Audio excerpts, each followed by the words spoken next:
Kad smo bili mali, voleli smo slatkiše i nismo se svađali oko čokolada. Voleli smo sve ljude i nismo se delili.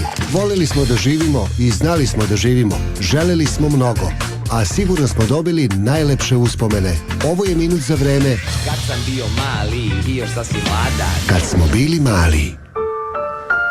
Pazi ovako, bilo hladno napolju, bilo toplo.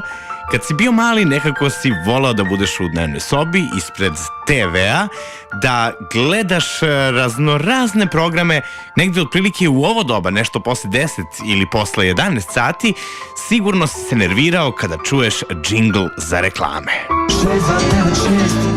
629697 marketing.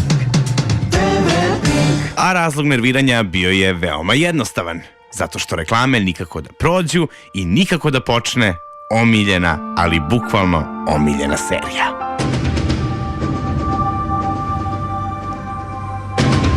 Vreme je da se malo zagrejemo, da se prisetimo svih onih koji su trčali pored obale, koji su bili čuvari plaže na Pinku nekada.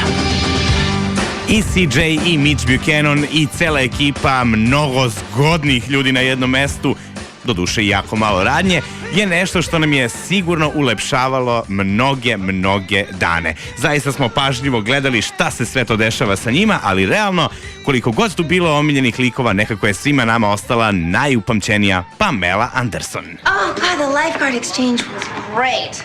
But I can't believe they're filming a TV series pilot here on the beach. I know, can you believe it? And the characters are based on us. Čuvari plaže inače su imali samo, ja mislim, jedan dramatičan moment. Onako baš dramatičan, kada su svi mislili da je Mitch otišao. Whoa, wait a minute, I got something. Looks like somebody's dive bag. Ali ipak do toga nije došlo. Mitch je ostao živ. Čuvari plaže, iako nisu imali baš neku veliku radnju, imali su i tekako uspešno prikazivanje. 14 godina, a ove 2017. dolazi film sa starim likovima, do duše koje će igrati neki potpuno novi ljudi. Ja se iskreno, onako najiskrenije nadam da će film da osvetla obraz koji je nekada davno imala televizijska serija i da će sigurno nekim novim klincima ostati u lepom sećanju, kao što su i nama ostali neki stari, dobri čuvari plaže u onom vremenu kad smo bili mali.